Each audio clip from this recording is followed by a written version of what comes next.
ईशोपनिषद के जिस मंत्र की हम चर्चा सुन रहे हैं, उसमें पिछले 2 दिनों में ईश्वर की सर्वव्यापकता को लेकर के उस विचार को मन में बना करके क्या परिवर्तन हमारे में आ सकता है, हमारे को क्या लाभ हो सकता है, ये चर्चा चल रही है। मंत्र में कहा गया कि जो व्यक्ति सबको परमात्मा में देखता है और सब में परमात्मा को देखता है, वो फिर निंदा नहीं करता, फिर वो संशय को प्राप्त नहीं होता। ईश्वर की सर्वव्यापकता स्थान की दृष्टि से जब हम देखते हैं तो सब जगह हर वस्तु में परमात्मा ही परमात्मा दिखने लग जाता है। एक सामान्य व्यक्ति जब वस्तुओं को देखता है तो वो केवल वस्तु को देखता है, उसके पीछे छिपे हुए उसके निर्माता परमात्मा को नहीं देख पाता, नहीं स्मरण कर पाता। इस मंत्र में देखने के लिए शब्द आया है अनुपश्यति। अनु का मतलब होता है पश्चात, बाद में, और पश्यति यानी देखता है। जो सबको परमात्मा में देखता है, पहले वस्तु को देखेगा, प्राणी को देखेगा, और उसके बाद में उसी वस्तु को, उस प्राणी को परमात्मा में देखेगा कि ये व्यक्ति परमात्मा के अंदर ही जी रहा है। जैसे कि कोई मछली पानी के अंदर ही हो, पानी के अंदर ही जी रही हो, उसी प्रकार से ये प्राणी, और साथ में स्वयं को भी जोड़ लेंगे कि मैं उसी परमात्मा के अंदर विद्यमान हूं, उसी में सारी क्रियाएं कर रहा हूं। अर्थात पहले वस्तु या प्राणी को देखेंगे, उसके पश्चात परमात्मा को भी वहां पर अनुभव करेंगे, उसका भी विचार मन में लाएंगे, और इसी तरह से सब वस्तुओं को परमात्मा में देखेंगे और सब वस्तुओं में परमात्मा को देखेंगे। वस्तु को देखेगा, फिर उस वस्तु के अंदर परमात्मा को देखेगा। पहले वस्तु को देखेंगे, फिर उसके पश्चात वस्तु में परमात्मा को देखेंगे। एक बच्चे में और एक वयस्क व्यक्ति में भिन्नता होती है। बच्चा जब खिलौनों से खेलता है, पिता के साथ खिलौने लेने के लिए बाजार में जाता है, उसको केवल खिलौना दिखाई देता है। खिलौना कैसा है, किस रंग का है, इससे क्या खेला जा सकता है, रंग रूप क्या है, चमक दमक कैसी है, बच्चा इससे आगे नहीं जाता। लेकिन पिता जो साथ में है वो देखेगा कि ये लाभदायक है या नहीं है, इसका मूल्य कितना है। एक सामान्य पिता इतना देखेगा। लेकिन जो कला की दृष्टि रखते हैं, जो और विचारवान हैं और चिंतक हैं, वो ये भी देखेंगे कि ये इसको किसने बनाया है। एक प्रतिमा को, सुंदर प्रतिमा को देख करके बच्चा खेलने की सोचेगा। एक और थोड़ा बड़ा व्यक्ति है तो वो उसको लेकर के सजाने की सोचेगा, घर में सजा देगा। लेकिन एक तीसरा व्यक्ति और है जो उस मूर्ति के बनाने वाले को भी सोचता है। मूर्ति के कौशल को देख करके, मूर्ति की रचना में किए गए पुरुषार्थ को देख करके, और जिस तरह से मूर्ति को तराशा गया है, वो तराशने वाले को देखता है कि किस कलाकार ने इस मूर्ति को बनाया है। उसको ये इच्छा इतनी नहीं होती कि वस्तु मेरे पास रहे। वो मूर्ति की प्रशंसा में उतना नहीं जाता जितना कि मूर्तिकार की प्रशंसा में जाता है। ये आखिर किसने किया? ये चिंतन के स्तर हैं अलग अलग। तो जैसे जैसे व्यक्ति आध्यात्मिक बनता है और गंभीर चिंतन करता है, तो उसको इस सृष्टि की प्रत्येक वस्तु में छिपे हुए उसके रचयिता परमात्मा को दृष्टि में रखना होता है, वो रखता है। और जब मंत्र में कहा गया कि जो सबको परमात्मा में देखता है और सब में परमात्मा को देखता है, वो फिर निंदा नहीं करता। मान लीजिए कोई व्यक्ति ये माने कि सृष्टि अपने आप बनी है, सृष्टि अपने आप बनी है, अर्थात इस सृष्टि में वो परमात्मा को नहीं देख रहा, परमात्मा के कर्तृत्व को नहीं देख रहा है, तो प्रकृति की अधिक प्रशंसा कर रहा है। एक व्यक्ति किसी कार्य को स्वयं कर लेता है, एक दूसरे से करवाता है, तो जो स्वयं कर लेता है उसको अधिक श्रेष्ठ माना जाता है। जो चीज स्वयं बन जाती है वो अधिक अच्छी मानी जाती है। तो जब ये कहा जाए कि प्रकृति अपने आप बन गई, तो ये प्रकृति की प्रशंसा कर रहा है। लेकिन महर्षि दयानंद की दृष्टि से देखें तो ये प्रकृति की निंदा कर रहा है, क्योंकि प्रकृति में ये सामर्थ्य ही नहीं है कि वो स्वयं बन सके। अब बहुत बड़ा वर्ग वैज्ञानिकों का ईश्वर के कर्तृत्व को नहीं स्वीकार करता, प्रकृति अपने आप बन गई ये वो मानता है। तो इससे वो प्रकृति की भी निंदा कर रहा है, क्योंकि जो गुण प्रकृति में नहीं है उसको भी देख रहा है, और दूसरी तरफ परमात्मा को नजरअंदाज करके परमात्मा की भी निंदा कर रहा है। और इन व्यक्तियों में कभी ना कभी संशय अवश्य पैदा होगा। जब भी वो गंभीरता से विचार करेंगे तो संशय आएगा। जब हर जगह व्यवस्था के पीछे व्यवस्थापक दिखाई देता है तो यहां क्यों नहीं होगा, प्रश्न उठेगा।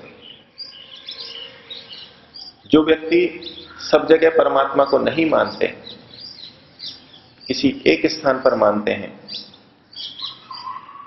उनको विचारने पर अनेक संशय उत्पन्न होंगे। जैसे कि हमारे संशय के स्थल मुख्यतः 3 होते हैं। एक तो इस सृष्टि की रचना से संबंधित, कैसे बनी, क्यों बनी। दूसरा अपने जीवन से संबंधित, हम कौन हैं, कहां से आए हैं, हमारा क्या होगा, क्या प्रयोजन है। और तीसरा कर्म फल से संबंधित, कोई व्यक्ति क्या कर रहा है, उसको क्या फल मिल रहा है। गलत कर रहा है तो भी बहुत अच्छे सुख में रह रहा है, अच्छी स्थिति में रह रहा है, और अच्छा कर रहा है तो भी दुखद स्थिति में है, परेशानियों में है। इसको देखकर भी हमारे मन में बहुत संशय उत्पन्न होते हैं। तो संशय के 3 प्रमुख स्थल हैं। एक तो प्रकृति और उसकी रचना, दूसरा आत्मा यानी प्राणी जीव जगत, क्यों कोई मनुष्य बनता है और क्यों कोई अन्य प्राणी बन जाता है, कोई कैसा बना हुआ है, कोई कैसा बना हुआ है। और तीसरा कर्म और कर्म के फल से संबंधित। तो जब तक व्यक्ति ईश्वर को सर्वव्यापक न समझे, तब तक इनसे संबंधित संशयों का पूर्ण निवारण उसका हो नहीं सकता। जैसे तैसे वो आधा अधूरा समाधान करेगा भी तो भी उसके प्रश्न उठेंगे। और जिसके मन में ये प्रश्न उठेंगे, ये क्या व्यवस्था है, कैसे बना दी है, अव्यवस्थाएं दिखाई देंगी, कर्मफल की व्यवस्था दिखाई नहीं देगी, युक्ति संगतता दिखाई नहीं देगी, तो वो निंदा करेगा। वो ईश्वर की निंदा कर सकता है, वो व्यवस्था की निंदा कर सकता है। मान लीजिए ईश्वर को एकदेशी मानने वाले कहते हैं कि ईश्वर किसी स्थान विशेष पे है और वहीं से सृष्टि को बना देता है।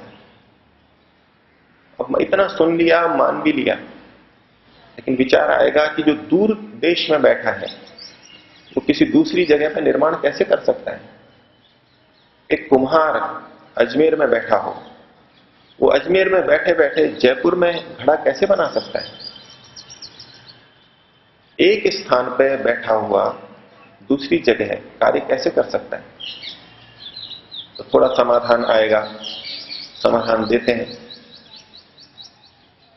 कि जैसे एक व्यक्ति यहां बैठा हो, सामने दूरदर्शन है, तो दूर दूर नियंत्रक से, रिमोट कंट्रोलर से नियंत्रित कर देता है, चला देता है, बंद कर देता है। तो जहां हम नहीं है वहां भी क्रिया हो जाती है। विज्ञान का सहारा लेकर के कुछ समाधान करने की कोशिश करेगा। इस पृथ्वी पर बैठा हुआ वैज्ञानिक अंतरिक्ष में उड़ रहे उपग्रह को नियंत्रित कर लेता है, बैठा बैठा कर लेता है। तो जब मनुष्य दूर बैठा हुआ चीजों को नियंत्रित कर लेता है, बना देता है, तो परमात्मा क्यों नहीं बना सकता? इतना समाधान करके भी वो संतुष्ट हो जाते हैं, दूसरों को संतुष्ट करने का प्रयास करते हैं। लेकिन यहां फिर प्रश्न उठेगा, यदि और विचार करेगा कि यहां जितनी जगह पर एक स्थान पर बैठा हुआ व्यक्ति दूर देशस्थ वस्तु का निर्माण करता है, तो उसको कुछ न कुछ साधन की आवश्यकता पड़ती है, और वहां भी संपर्क का सूत्र कुछ न कुछ तो विद्यमान है। जब हम रिमोट कंट्रोलर से दूरदर्शन को चलाते हैं, बंद करते हैं, उसके चैनल बदलते हैं, तो यहां से कुछ तरंगें वहां तक जाती हैं, इस स्थान से दूसरे स्थान पर तरंगें जाती हैं, किरणें जाती हैं, जो कि नियंत्रित करती हैं। इसी तरह इस पृथ्वी पर बैठा हुआ व्यक्ति जब उपग्रहों को नियंत्रित करता है, तो यहां से भी वो तरंगें, सूक्ष्म किरणें, जो कि आंखों से दिखाई नहीं देती, वहां जाती हैं, वहां से संदेशा भी लेके आती हैं, वहां की स्थिति को भी बताती है। अर्थात आने जाने का कोई ना कोई संपर्क फिर भी बना हुआ है। माने परमात्मा किसी एक स्थान पर है और वहां से इस सृष्टि को बना रहा है, तो यहां बीच में संपर्क क्या है? जो व्यक्ति रिमोट कंट्रोल के माध्यम से उत्तर देते हैं, वो ये मान करके प्रस्तुत करते हैं जैसे कि बीच में कोई संपर्क ही नहीं है, आधे सत्य को सामने रखते हैं। उनसे पूछा जाए कि परमात्मा वहां है और ये ब्रह्मांड दूसरी जगह पे है, पृथ्वी दूसरी जगह पे है, ये नियंत्रण कैसे करता है? बीच में क्या चीज है? क्या उसके पास भी ऐसा कोई रिमोट कंट्रोल है, कोई प्रकृति की चीज है? ऐसा उनको कोई उत्तर नहीं दे सकते हो।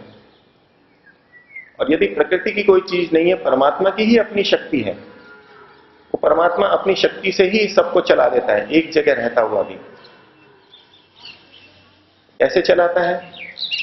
तो उत्तर देते हैं कि जैसे सूर्य बहुत दूर है, एक स्थान पर रहता हुआ भी इस पूरी पृथ्वी को, इस सौर मंडल को प्रकाशित कर देता है, ऐसे परमात्मा भी सूर्य के समान है, वहीं दूर रहता हुआ सबको प्रकाशित कर देगा, सबको चला लेगा, सबको नियंत्रित कर लेगा।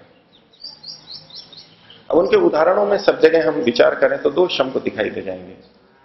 स्थूलता से देखेंगे तो संतुष्ट हो जाएंगे, जैसे कि उनके मानने वाले संतुष्ट हो जाते हैं इससे। लेकिन विचारवान को फिर प्रश्न उठेगा, संशय की निवृत्ति तब तक नहीं होगी जब तक सबको परमात्मा में और सब में परमात्मा को हम नहीं मान लेते। क्या प्रश्न उठेगा कि सूर्य वहां है, वहां से यहां पर प्रकाश आ रहा है, तो सूर्य का अंश ही तो यहां पर आ रहा है, सूर्य की ऊर्जा, सूर्य का प्रकाश ही तो आ रहा है यहां पर। वो विज्ञान का आधार लेते हैं तो विज्ञान भी यही कहता है, सूर्य में प्रकाश उत्पन्न हो रहा है और वहां से चल करके यहां तक आ रहा है, ताप यहां तक आ रहा है, उससे हम प्रकाशित हो रहे हैं और हमको ताप मिल रहा है, ऊर्जा मिल रही है।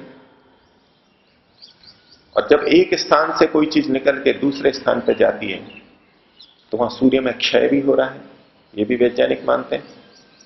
सूर्य की भी आयु, संभावित आयु निर्धारित की गई है, इतने वर्ष हो चुके, इतने वर्ष बाद में धीरे धीरे वो क्षीण होगा। भले ही वो आयु बहुत लंबी हो, लेकिन क्षीण तो होगा।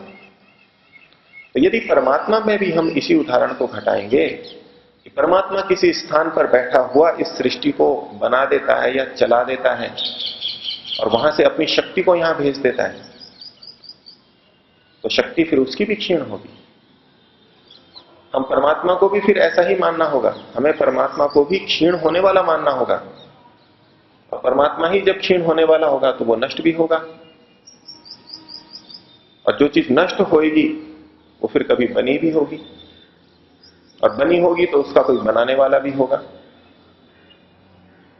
फिर उस बनाने वाले पे चर्चा चलेगी, वहां फिर वो की वो बात आ जाएगी। संशय से निवृत्ति नहीं हो सकती। अनवस्था दोष आएगा, इसके बाद क्या, उसके बाद क्या। इस संशय की पूर्ण निवृत्ति तभी संभव है जब हम सबको परमात्मा में जाने और सब में परमात्मा को जाने। ईश्वर कर्मफलों को देता है, ये बहुत जने मानते हैं। ईश्वर को मानते हैं, ईश्वर को एकदेशी मानते हैं, वो भी ये मानते हैं। जो ईश्वर को नहीं मानते वो भी मानते हैं कि कर्मफल दिए जाते हैं, और जो ईश्वर को सर्वव्यापक मानते हैं वो भी मानते हैं ईश्वर कर्मों के फल देता है। जो एकदेशी मानते हैं वहां फिर प्रश्न आएगा कि ईश्वर बिना कर्मों को जाने कैसे फल दे सकता है। पहले कर्म को जानेगा, जान करके तदनुसार न्याय करेगा और फिर फल देगा। अब दूर बैठा हुआ ईश्वर कैसे जान लेगा? तो कहेगा जैसे हम भी दूर से बैठे हुए दूर की चीज को जान लेते हैं, ऐसे परमात्मा भी जान लेगा। ये तो कोई आवश्यक नहीं कि हमारे अंदर कोई चीज हो तो ही हम उसको देख सकें। हम भी बहुत दूर की चीज देख लेते हैं, परमात्मा भी देख लेगा। तो प्रश्न आएगा कि हम दूर की चीज, हम आत्मा दूर की चीज कैसे देख पाते हैं? नेत्रों से देख पाते हैं, कोई साधन हमारे को चाहिए। तो परमात्मा के पास कौन सा साधन है? इसका फिर वो कोई उत्तर नहीं दे सकते। परमात्मा के पास कोई प्रकृति का साधन हो, कोई ऐसी दूरबीन हो, तो परमात्मा में दोष आएगा कि वो प्रकृति के साधनों का उपयोग करके ही देख सकता है, जान सकता है।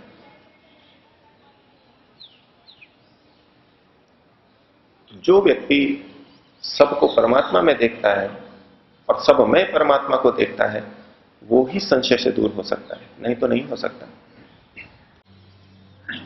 कर्मफल व्यवस्था में भी हमारे को प्रश्न उठ जाते हैं। ये व्यक्ति इतने दुष्कर्म कर रहा है और इतना सुख भोगों से संपन्न दिखाई दे रहा है, क्या ईश्वर की दंड व्यवस्था मेरे पर ही लागू है, इस पे लागू नहीं है? संशय उत्पन्न हो जाएगा, ईश्वर के प्रति निंदा का भाव आ जाएगा। क्या ईश्वर की व्यवस्था है? क्या ईश्वर न्यायकारी है? लेकिन जो देख रहा है नहीं, ये सामने वाला भी ईश्वर की व्यवस्था में है, इसमें भी ईश्वर की व्यवस्था काम कर रही है। इसमें अगर ईश्वर की व्यवस्था काम कर रही है तो ये गलत करने वाला इतना सुखी क्यों है, ये अच्छा करने वाला इतना दुखी क्यों है? ये गलत कार्य कर क्यों रहा है? ईश्वर की व्यवस्था, ईश्वर का शासन यदि यहां लागू है तो, जैसे राजा का शासन हो तो चोरी हो कैसे जाए, लूटपाट हो कैसे जाए? शासन तो तब है जब ये गलत कार्य हो ही नहीं। लेकिन जिसने ईश्वर को ठीक तरह समझा है, वो ईश्वर के इस नियम को भी जानता है कि ईश्वर ने मनुष्य को कर्म करने में स्वतंत्र किया हुआ है। ये कर्म की स्वतंत्रता की व्यवस्था उस व्यक्ति में भी लागू है, मेरे में भी लागू है, और अभी कर्म कर रहा है वो स्वतंत्रता से, और इसका फल मिलेगा वो भी ईश्वर की व्यवस्था में है। तो जब व्यक्ति सबको ईश्वर में देखने लगे, ईश्वर की व्यवस्था में देखने लगे, और सब में ईश्वर की व्यवस्था को देखने लगे, इस बात का उसको शोक होगा, इस बात का संशय रहेगा, किसकी वो निंदा करेगा? जो चल रहा है उसका अगर गलत है तो उसको फल मिलेगा, अच्छा है वो ईश्वर की तरफ से मिल रहा है, उस व्यवस्था को वो स्वीकार करेगा और संशयों से, निंदाओं से दूर हटेगा।